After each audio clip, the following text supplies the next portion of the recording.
امیر اہل سنت سے تلاوت قرآن کے بارے میں سوال جواب۔ شیخ طریقت امیر اہل سنت بانی دعوت اسلامی حضرت علامہ مولانا محمد الیاس عطار قادری رضوی کے ملفوظات کا تحریری گلدستہ، امیر اہل سنت سے تلاوت قرآن کے بارے میں سوال جواب۔ الحمدللہ رب العالمین والصلاة والسلام علی خاتم النبیین، اما بعد فاعوذ باللہ من الشیطان الرجیم، بسم اللہ الرحمن الرحیم۔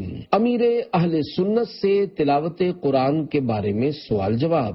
یہ رسالہ امیر اہل سنت دامت برکاتہ العالیہ سے کیے گئے سوالات اور ان کے جوابات پر مشتمل ہے۔ دعائے خلیفہ عطار، یا اللہ پاک جو کوئی 14 صفحات کا رسالہ امیر اہل سنت سے تلاوت قرآن کے بارے میں سوال جواب پڑھ یا سن لے، اسے قرآن کریم کی تلاوت کرنے اور اس پر عمل کرنے کی توفیق عطا فرما اور اس کی بے حساب مغفرت فرما، آمین بجاہ خاتم النبیین صلی اللہ علیہ وآلہ وسلم۔ درود شریف کی فضیلت، فرمان آخری نبی صلی اللہ علیہ وآلہ وسلم، بروز قیامت لوگوں میں سے میرے قریب تر وہ ہوگا جس نے دنیا میں مجھ پر زیادہ درود پاک پڑھے ہوں گے۔ صلو علی الحبیب صلی اللہ علی محمد۔ سوال، کیا قرآن پاک کو بغیر سمجھے یعنی ترجمے کے بغیر پڑھنے سے کوئی ثواب ملتا ہے؟ کیونکہ ہمیں پتہ ہی نہیں کہ ہم کیا پڑھ رہے ہیں۔ جواب، قرآن پاک کو بغیر سمجھے یعنی ترجمے کے بغیر پڑھنے سے بالکل ثواب ملے گا، لہذا غلط پروپیگنڈے مسلمانوں کو قرآن کریم سے دور نہ کیا جائے کہ جب سمجھ نہیں آتی تو پڑھنے کا کیا فائدہ۔ نماز میں بھی سورہ فاتحہ اور دیگر جو سورتیں پڑھی جاتی ہیں ان کی بھی کچھ سمجھ نہیں آتی، ثنا پڑھتے ہیں تو اس کے بھی معنی معلوم نہیں ہوتے۔ بسم اللہ کا ترجمہ پوچھا جائے تو لوگ بغلیں جھانکنا شروع کر دیں گے، تو اب کیا نماز پڑھنا اور بسم اللہ پڑھنا سب چھوڑ دیں گے؟ یقیناً ایسی بات نہیں، لہذا قرآن کریم سمجھ نہ بھی آئے جب بھی پڑھنا چاہیے۔ سوال، قرآن پاک کو اتنی تیز رفتاری سے پڑھنا کہ حروف چب جائیں کیا حکم رکھتا ہے؟ جواب، قرآن کریم بالکل اس طرح پڑھنا چاہیے جیسا منزل من اللہ یعنی اللہ پاک کی طرف سے نازل کیا گیا ہے، مگر آج کل مارا ماری اور بھاگم بھاگ کے انداز پر قرآن پاک پڑھا جاتا ہے اور یعلمون تعلمون کے سوا کچھ سمجھ میں نہیں آتا، اس لیے اسے منزل من اللہ کی طرح پڑھنا نہیں کہا جائے گا، بلکہ یہ قرآن پڑھنا ہی نہیں کہلائے گا کہ بالکل ہی تبدیل ہو جاتا ہے، اور ایسا پڑھنے والوں پر قرآن کریم لعنت کرتا ہے۔ ممکن ہے بعضوں کو میری باتیں چبھتی ہوں اور چبھنی بھی چاہیے تاکہ توبہ کی توفیق نصیب ہو۔ تیز رفتاری سے قرآن پاک پڑھنے والے کیوں عوام کو بے وقوف بناتے ہیں کہ ہم قرآن پاک سنا رہے ہیں؟ جو آپ پڑھتے ہیں بیچارے بھولے بھالے مسلمان اسے قرآن اور آپ کو نیک آدمی سمجھ رہے ہوتے ہیں، حالانکہ بعض اوقات تیز پڑھنا گناہ میں مبتلا کر دیتا ہے۔ اگر کوئی تجوید کے قواعد کے ساتھ درست قرآن پڑھے تو تراویح میں بہت دیر لگتی ہے، لیکن ہمارے یہاں تو آپس میں مقابلے ہوتے ہیں۔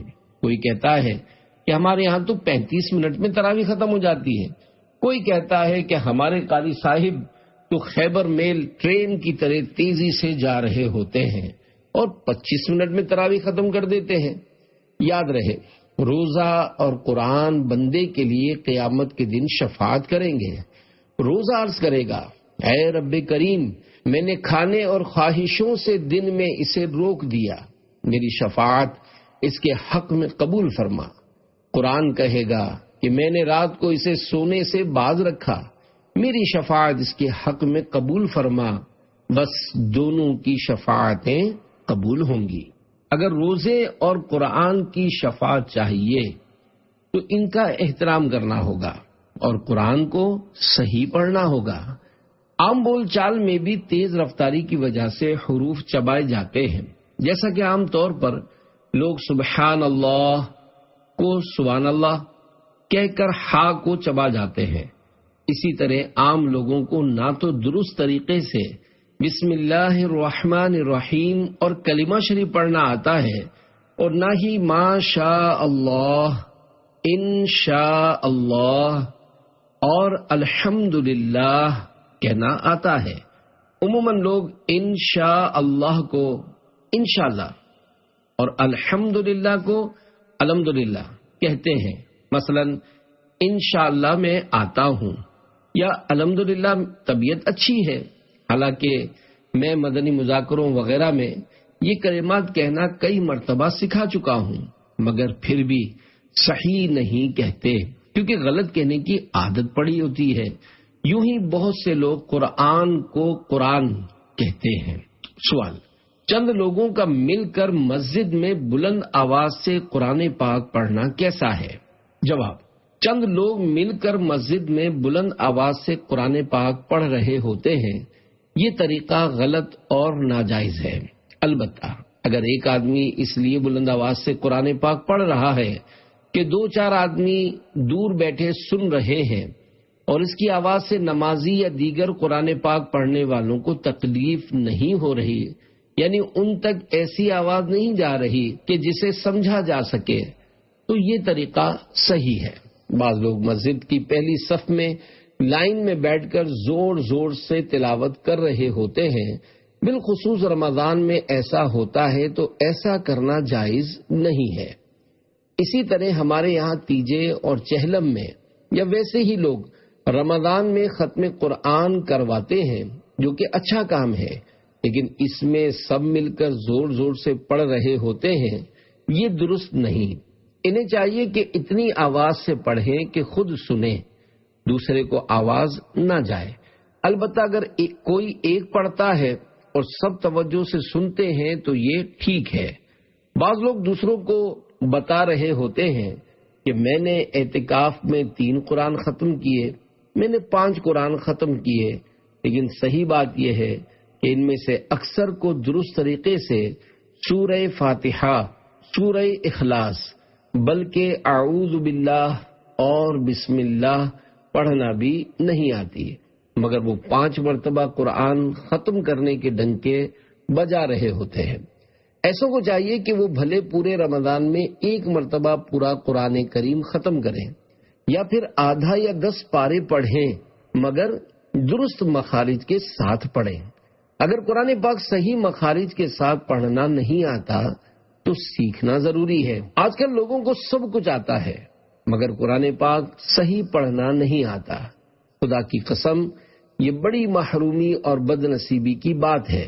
اردو آتی ہے، انگلش بہت اچھی آتی ہے، یہاں تک کہ بعض لوگ فخریہ یہ کہتے ہوں گے کہ اردو سے میری انگریزی اچھی ہے، مگر ایسوں کو قرآن پاک دیکھ کر بھی پڑھنا نہیں آتا اور وہ پڑھے لکھے بھی کہلاتے ہیں، حالانکہ ایسے لوگ کس طرح پڑھے لکھے کہلائے جا سکتے ہیں؟ پیارے پیارے اسلامی بھائیوں، الحمدللہ عاشقان رسول کی دینی تحریک دعوت اسلامی کے تحت مدرسۃ المدینہ برائے بالغان کے نام سے ہزاروں مدارس قائم ہیں، اور عام طور پر یہ عشاء کے بعد علاقوں کی مساجد میں لگائے جاتے ہیں۔ ان میں دعائیں، طہارت اور نماز وغیرہ کے احکام سکھائے جاتے ہیں، لہذا آپ ان میں داخلہ لیجئے۔ مدرسۃ المدینہ برائے بالغان پڑھنے میں کوئی پیسہ نہیں لگتا، جبکہ انگلش یا کوئی زبان سیکھنی ہو تو کوچنگ سینٹر جانا پڑتا ہے، رٹے لگانے پڑتے ہیں، پیسے دینے پڑتے ہیں، اور اس کے لیے لوگ بیچارے کیا کیا کرتے ہیں۔ حالانکہ قرآن کریم مفت پڑھاؤ تب بھی پڑھنے کے لیے نہیں آتے، اور کہتے ہیں کہ ہمیں یاد نہیں ہوتا، اور اگر پڑھتے بھی ہیں تو اس انداز سے کہ قاعدہ پڑھا اور پھر اسے وہیں رکھ دیا اور دوسرے دن آ کر کھولا، تو اس طرح کہاں سے یاد ہوگا؟ دنیاوی علوم میں سے بہت کچھ یاد کر لیتے ہیں، مگر قرآن کریم کو مخارج کے ساتھ پڑھنے سے قاصر ہوتے ہیں۔ جب دنیاوی علوم سیکھنے کے لیے آپ کوشش کرتے ہیں تو قرآن پاک مخارج کے ساتھ پڑھنے کے لیے بھی کوشش کرنا پڑے گی۔ بعض لوگ عذر بناتے ہیں کہ ہمارے پاس وقت نہیں، مگر حقیقت یہ ہے کہ وقت ہے لیکن پڑھنے کا جذبہ نہیں۔ اللہ پاک جذبہ نصیب فرمائے۔ آمین بجاہ خاتم النبیین صلی اللہ علیہ وآلہ وسلم۔ سوال: کیا نماز عصر کے بعد قرآن پاک پڑھ سکتے ہیں؟ جواب: جی ہاں، نماز عصر کے بعد تلاوت کر سکتے ہیں، البتہ سورج ڈوبنے سے 20 منٹ پہلے، سورج نکلنے کے 20 منٹ بعد اور نصف النہار شرعی سے لے کر ظہر کا وقت شروع ہونے تک، یہ 3 اوقات مکروہ ہیں۔ اگرچہ ان 3 اوقات میں تلاوت قرآن کریم کرنا جائز ہے، مگر بہتر یہ ہے کہ ان میں دیگر اذکار یا درود شریف پڑھا جائے۔ مگر کوئی ان 3 اوقات میں تلاوت قرآن کرتا ہے تو گناہگار نہیں ہوگا۔ سوال: رمضان مبارک میں کتنی مرتبہ قرآن پاک ختم کرنا چاہیے؟ جواب: تراویح میں 1 بار قرآن پاک ختم کرنا سنت ہے۔ اس کے علاوہ جتنی توفیق ملے اتنا پڑھا جائے کہ ثواب کا کام ہے اور افضل ہے۔ ہمارے امام اعظم ابو حنیفہ رحمۃ اللہ علیہ 1 قرآن دن میں، 1 قرآن رات میں اور 1 قرآن پورے مہینے کی تراویح میں ختم فرمایا کرتے تھے۔ یوں آپ رحمۃ اللہ علیہ رمضان المبارک میں 61 قرآن پاک ختم فرماتے تھے۔ سوال: ہمارے یہاں نماز عشاء کے بعد سورہ ملک کی تلاوت کی جاتی ہے، تو قاری صاحب تلاوت مکمل کرنے کے فوراً بعد اللہ رب العالمین کہتے ہیں، پھر اس کے بعد صدق اللہ مولانا العظیم پڑھتے ہیں، ایسا کرنا کیسا ہے؟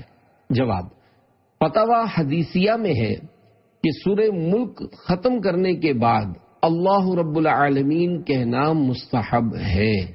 صدق اللہ مولانا العظیم کہنے میں بھی کوئی حرج نہیں ہے کہ اس کا مطلب ہے اللہ پاک نے سچ فرمایا۔ یقیناً اللہ پاک نے سچ فرمایا، ہم بھی اس کو سچ مانتے ہیں۔ سوال: بعض حفاظ قرآن دوران حفظ 15 پاروں کی تلاوت کر لیتے ہیں، لیکن حفظ کرنے کے بعد انہیں آدھا پارہ تلاوت کرنے کی بھی توفیق نصیب نہیں ہوتی، ایسوں کے بارے میں آپ کیا فرماتے ہیں؟ جواب: واقعی بعض حفاظ قرآن حفظ قرآن کے بعد دوبارہ قرآن کریم کھول کر نہیں دیکھتے اور گھنٹوں گپے مارنے میں گزار دیتے ہیں۔ نیز سوشل میڈیا استعمال کرتے وقت انہیں پتہ ہی نہیں چلتا کہ وہ پلک جھپکنے میں کہاں سے کہاں نکل گئے۔ اسلامی بہنوں کا حال اس سے برا ہے۔ یاد رکھیے، حفظ کرنا تو آسان ہے مگر حفظ رکھنا مشکل ہے۔ نیز یہ بات بھی ذہن میں بٹھا لیجئے کہ قرآن کریم عموماً سال 2 سال یا 3 سال میں مکمل حفظ ہو جاتا ہے، لیکن اسے عمر بھر یاد رکھنا اور پڑھنا ہوتا ہے۔ لہذا جن حفاظ کرام سے بن پڑے وہ روزانہ قرآن کریم کی ایک منزل تلاوت کیا کریں۔ اس طرح 1 مہینے میں ان کے 4 قرآن پاک بآسانی ختم ہو جائیں گے۔ اگر 1 منزل نہیں پڑھ سکتے تو کم از کم روزانہ 1 پارہ تلاوت کر لیا کریں کہ غیر حافظ کے مقابلے میں انہیں اتنا پڑھنے میں زیادہ دیر نہیں لگے گی۔ یاد رہے، 1 پارہ بھی تجوید و قواعد کی رعایت کے ساتھ پڑھنا ضروری ہے، جیسے مدات وغیرہ۔ حدر والے انداز میں پڑھنے کی صورت میں انہیں 20 سے 25 منٹ لگیں گے، لیکن حدر کا انداز بھی ایسا ہونا چاہیے جسے قراء حضرات کے نزدیک بھی حدر کہا جائے، کیونکہ بعض حفاظ اتنی جلدی پڑھتے ہیں کہ سننے والوں کو یعلمون تعلمون کے علاوہ کچھ پلے ہی نہیں پڑتا۔ نیز وہ الفاظ و حروف چبا جاتے اور مدات وغیرہ کا بالکل بھی خیال نہیں رکھتے۔ جو حافظ قرآن نہیں ہے چاہیں تو وہ بھی روزانہ 1 پارہ پڑھ لیا کرے کہ شجر شریف میں روزانہ 1 پارہ پڑھنے کی ترغیب موجود ہے۔ بہرحال اللہ پاک جسے توفیق دے وہی خوش نصیب تلاوت قرآن کرنے میں کامیاب ہوتا ہے، ورنہ حقیقت یہ ہے کہ کئی لوگوں کا تلاوت قرآن میں دل نہیں لگتا۔ سوال: اگر کوئی قرآن کریم کی تلاوت کے دوران پڑھنے میں غلطی کر رہا ہو تو کیا مجمع میں اس کی اصلاح کر سکتے ہیں؟ جواب: اگر ایسی فاحش غلطی کی جس سے معنی تبدیل ہو رہے ہوں تب تو مجمع میں اس کی اصلاح کرنی چاہیے، جبکہ فساد کا اندیشہ نہ ہو۔ اگر تجوید کی غلطی کی، جیسے غنہ یا اخفا نہیں کیا، تو اسے بھرے مجمع میں نہ ٹوکا جائے، بلکہ حکمت عملی اور نرمی سے توجہ دلا دی جائے۔ سوال: چلتے پھرتے چپل پہن کر یا بے وضو قرآن پاک پڑھنا کیسا؟ جواب: بے وضو قرآن کریم پڑھنا جائز ہے، لیکن قرآن پاک کو بے وضو چھونا جائز نہیں ہے۔ نیز چپل پہن کر قرآن کریم پڑھنے میں حرج نہیں۔ سوال: روزانہ کتنا قرآن پاک پڑھنا چاہیے؟ جواب: اگر پورا قرآن پاک بھی پڑھ لیا تب بھی ناجائز نہیں ہے۔ روزانہ کتنا پڑھنا چاہیے؟ تو شجرہ قادریہ میں روز کا 1 پارہ تلاوت کرنا لکھا ہے، تاکہ 1 مہینے میں 1 بار قرآن کریم ختم ہو جائے۔ ہمارے بعض طلباء ایسے بھی ہیں جو روزانہ قرآن کریم کی 1 منزل ختم کرتے ہیں۔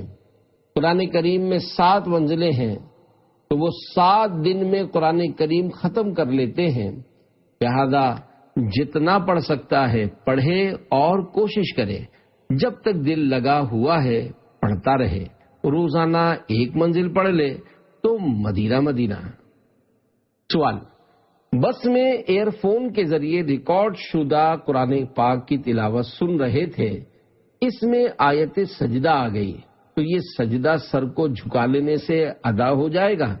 جواب: ریکارڈ شدہ تلاوت میں آیت سجدہ سننے سے سجدہ واجب نہیں ہوگا، اور سر جھکانے کی کوئی فارمیلٹی کرنے کی بھی حاجت نہیں ہے۔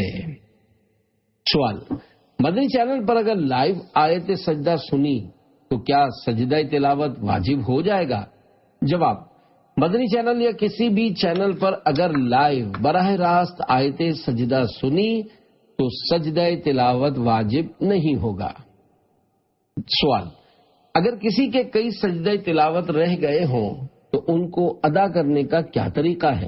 جواب: جتنے سجدے رہ گئے ہیں وہ ادا کرے، اللہ اکبر کہہ کر سجدہ کرے، سجدے میں 3 سبحان ربی الاعلی پڑھے، پھر بیٹھ جائے اور دوبارہ اللہ اکبر کہہ کر اسی طرح کرے۔ یوں جتنے سجدے ہیں سب مکمل کر لیے۔ سجدہ تلاوت کے لیے باوضو ہونا، قبلہ رخ ہونا اور جگہ کا پاک ہونا ضروری ہے۔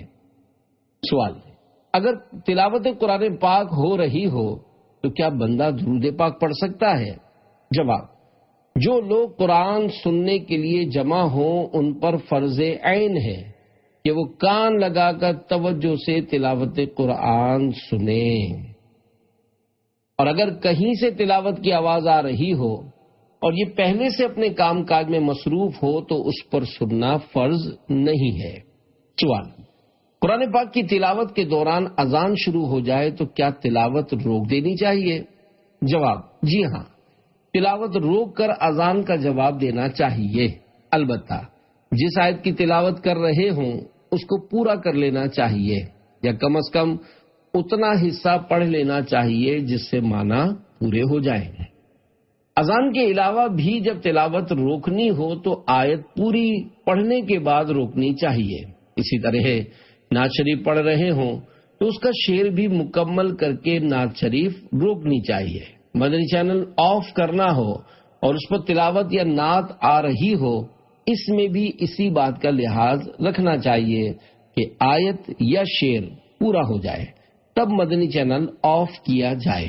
میری بہت پرانی عادت ہے کہ جیسے بیان کے لیے جاتا تھا یا مدنی مذاکرے کے لیے جب بھی آتا ہوں اور تلاوت ہو رہی ہوتی ہے یا کوئی مسئلہ یا حکایت بیان ہو رہی ہوتی ہے تو اگر کبھی میری توجہ نہ رہے تو درمیان میں ہی آ جاتا ہوں، ورنہ پیچھے ہی رک جاتا ہوں تاکہ تلاوت ختم ہو جائے اور مسئلہ یا حکایت پوری ہو جائے، ورنہ لوگ کھڑے ہو جائیں گے اور نعرے لگانا شروع کر دیں گے، جس سے تلاوت وغیرہ درمیان میں ہی رک جائے گی یا پڑھنے سننے میں خلل آئے گا۔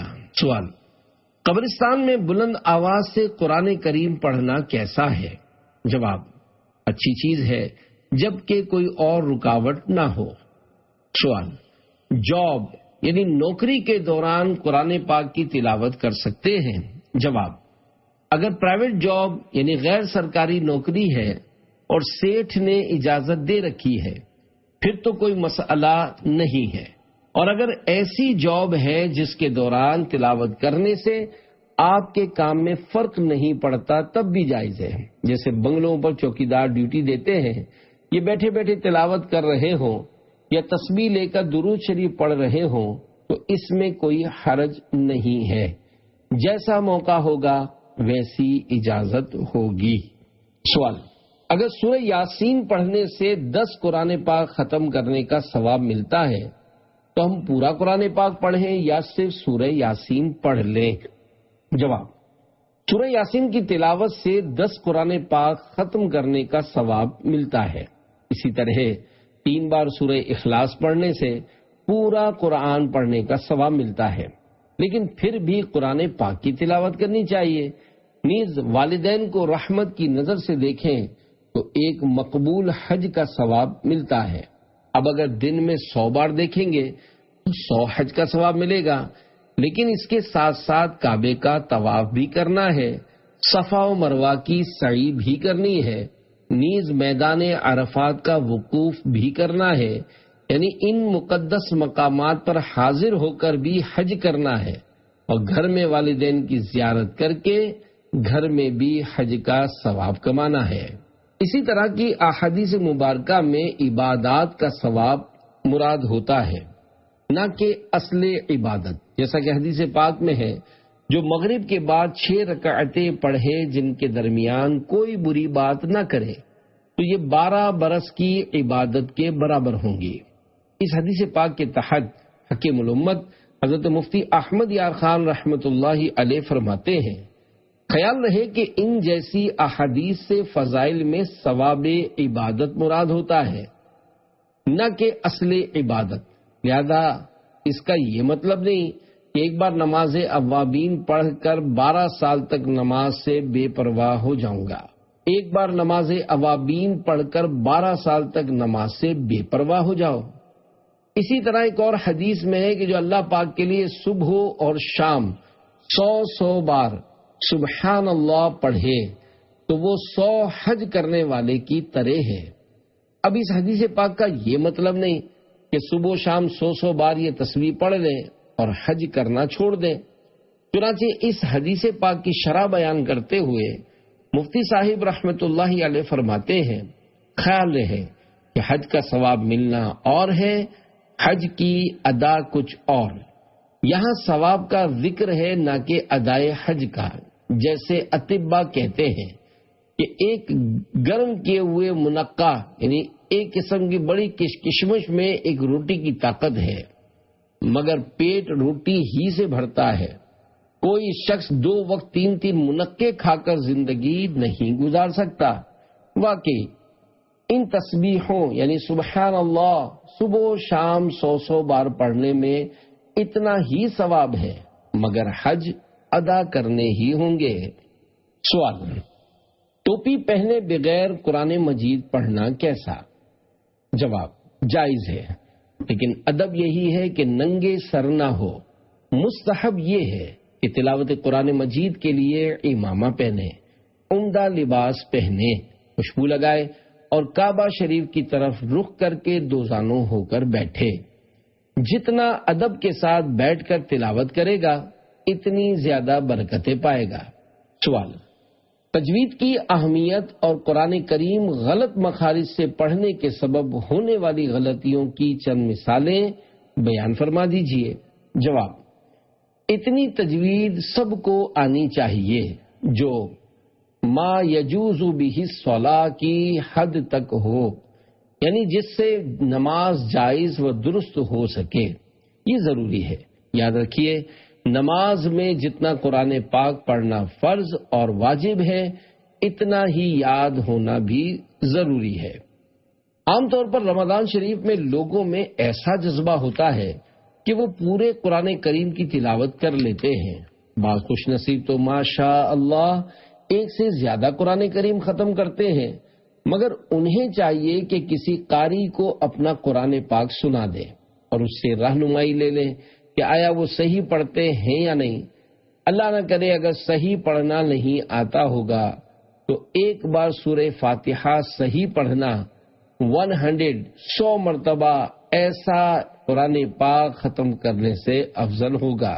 الحمدللہ دعوت اسلامی کے تحت مدرسۃ المدینہ آن لائن سروس موجود ہے، جس کے ذریعے قرآن کریم بھی پڑھنا سکھایا جاتا ہے، نماز بھی سکھائی جاتی ہے، اور بھی بہت سارے کورسز اس شعبے کے تحت کروائے جاتے ہیں۔ یہ تمام کورسز گھر بیٹھے کیے جا سکتے ہیں، لہذا مدرسۃ المدینہ آن لائن سروس کے ذریعے گھر بیٹھے اپنے قرآن پاک درست کر لیجئے۔ بہرحال قرآن کریم غلط پڑھنے کے تعلق سے میں نے جو کچھ الفاظ لکھے تھے، ان میں سے چند الفاظ عرض کرتا ہوں جن کو غلط پڑھنے سے ان کے معنی بدل جاتے ہیں۔ نمبر قرآن کریم غلط پڑھنے کی چند مثالیں۔ نمبر 1، ایک حرف کو دوسرے حرف کے ساتھ بدلنے سے معنی بدل جاتے ہیں۔ مثلا کئی لوگوں کو الحمدللہ میں موجود لفظ حمد کی ہا کو حلق سے نکالنا نہیں آتا، لہذا وہ الحمد پڑھتے ہیں۔ الحمد اور الحمد میں کیا فرق ہے، ملاحظہ کیجیے۔ حمد کے معنی ہے خوبی، یعنی تعریف۔ اگر الحمدللہ کی جگہ الحمد پڑھا تو اس کے جو معنی بنیں گے وہ کہنے کی ہمت نہیں ہے، لیکن حمد کے معنی عرض کر دیتا ہوں۔ حمد کا معنی ہے آگ کا دھیما ہونا، ہلکا ہونا۔ نمبر 2، قل هو اللہ احد، ترجمہ کنز ایمان، تم فرماؤ وہ اللہ ہے، وہ ایک ہے۔ قل 2 نقطوں والے قاف سے آتا ہے، جبکہ دوسرا ڈنڈی والے کاف سے آتا ہے، یعنی قل۔ قل کے معنی کہہ دو یا فرما دو، جبکہ ڈنڈی والے کاف سے کل کا معنی ہے کھا۔ ذرا سوچئے دونوں میں کتنا فرق ہے۔ نمبر 3، قالو کا معنی ہے انہوں نے کہا، جبکہ ڈنڈی والے کاف سے کالو پڑھا جائے تو معنی ہوگا انہوں نے ناپا، انہوں نے پیمائش کی۔ نمبر 4، اللہ پاک کی ایک صفت علیم ہے، اگر اس لفظ کو عین سے پڑھیں تو معنی ہوگا جاننے والا۔ قرآن کریم میں ہے انہ علیم بذات الصدور، ترجمہ کنز ایمان، بے شک وہ دلوں کی بات جانتا ہے۔ جبکہ الف سے علیم پڑھا جائے تو معنی ہوگا دردناک۔ ذرا سوچئے دونوں میں کتنا فرق ہے۔ لیکن ہمارے یہاں زیادہ تر لوگ تلاوت کرتے وقت اس لفظ کو الف سے علیم پڑھتے ہوں گے، خاص طور پر میمن اور گجراتی قوم میں عین اور الف، ہا اور ہا میں اتنا فرق نہیں کیا جاتا، لہذا ایسے لوگ جب تک کسی اچھے قاری سے نہیں پڑھیں گے اس وقت تک انہیں درست قرآن کریم پڑھنا نہیں آئے گا۔ اپنے مخارج درست کرنے کے لیے مدرسۃ المدینہ میں داخلہ لے لیجئے، انشاءاللہ مخارج درست ہو جائیں گے۔ نمبر 5، علم، عین سے پڑھیں گے تو معنی ہوگا جھنڈا یا پرچم، جبکہ الف سے علم پڑھا جائے تو معنی ہوگا غم۔ نمبر 6، عمل، عین سے پڑھیں گے تو معنی ہوگا کام، اگر الف سے عمل پڑھا جائے تو معنی ہوگا امید۔ نمبر 7، سورہ کوثر میں ہے ونحر، ترجمہ کنز ایمان، اور قربانی کرو، اگر اس کو ہا سے ونحر پڑھیں گے تو معنی ہوگا اور جھڑک یا اور ڈانٹ۔ ذرا سوچئے دونوں میں کتنا فرق ہے۔ بہرحال قرآن کریم درست سیکھنا لازمی ہے، لہذا اسلامی بھائی ہوں یا اسلامی بہنیں، سبھی کو قرآن کریم درست سیکھنا چاہیے، خصوصاً بڑی بوڑھیوں کو، کیونکہ ان بیچاریوں میں مخارج کی درستی کے حوالے سے کچھ زیادہ ہی مسائل ہوتے ہیں۔ اگر کوئی 100 سال کی بڑھیا ہے اور اسے درست قرآن کریم پڑھنا نہیں آتا تو اسے بھی قرآن پاک سیکھنا چاہیے، اور سیکھنے کی کوشش کرتی رہے گی تو انشاءاللہ ثواب ملتا رہے گا۔ سوال، تلاوت کے دوران اگر سجدہ تلاوت آ جائے تو کیا وہیں رک کر سجدہ کرنا چاہیے؟ بعض لوگ تلاوت ختم کرنے کے بعد سجدہ کرتے ہیں، ایسا کرنا کیسا ہے؟ جواب: اگر کوئی رکاوٹ نہ ہو تو اسی وقت سجدہ کرنا بہتر ہے، البتہ بعد میں کیا تب بھی گناہ نہیں ہے۔ جب سجدہ واجب ہو گیا تو وہ واجب ادا کرنا ہی ہے۔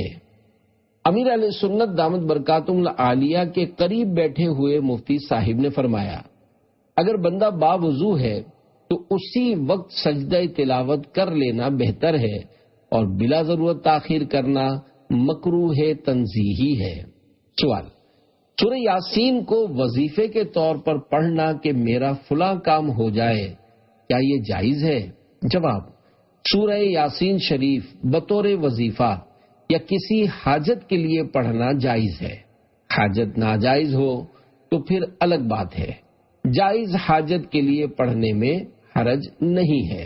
وظیفہ کرنا ہے تو اس کی کوئی مخصوص تعداد ہوگی، اور ایسے کام کسی کی رہنمائی میں کیے جاتے ہیں، الگ سے کرنے میں رسک ہوتا ہے کہ چوٹ نہ لگ جائے۔ پہلے تو یاسین شریف کسی قاری صاحب کو سنا دیں کہ صحیح پڑھ سکتے بھی ہیں یا نہیں۔ صحیح پڑھ سکتے ہیں تو کسی صاحب اجازت کی صحبت میں رہ کر اس کی رہنمائی میں اس کا ورد کیا جائے۔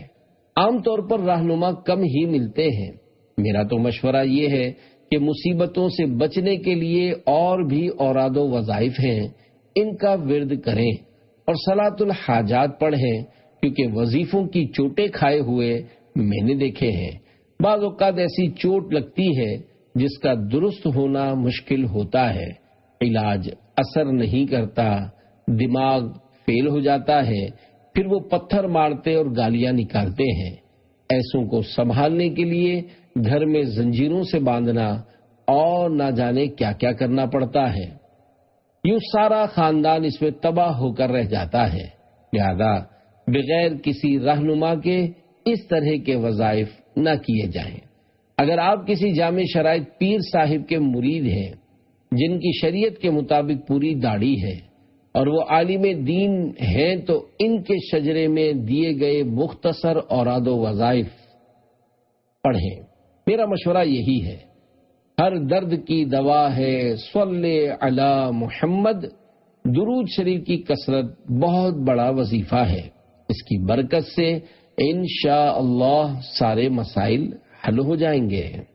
سوال: کیا گھر میں ریکارڈ شدہ تلاوت قرآن لگا کر کام کاج کر سکتے ہیں؟ جواب: ریکارڈ شدہ تلاوت قرآن پاک سننے کے وہ آداب نہیں ہیں جو براہ راست یعنی بغیر ریکارڈ والی تلاوت سننے کے ہیں، کیونکہ ریکارڈ شدہ تلاوت میں بھی قرآن کریم پڑھا جاتا ہے۔ لہذا اگر کوئی سننے والا نہ ہو تو اسے بند کر دیا جائے۔ یوں ہی ریکارڈ شدہ نعت شریف بھی چلائی جاتی ہے، وہ بھی اگر سننے والا نہ ہو تو بند کر دینی چاہیے۔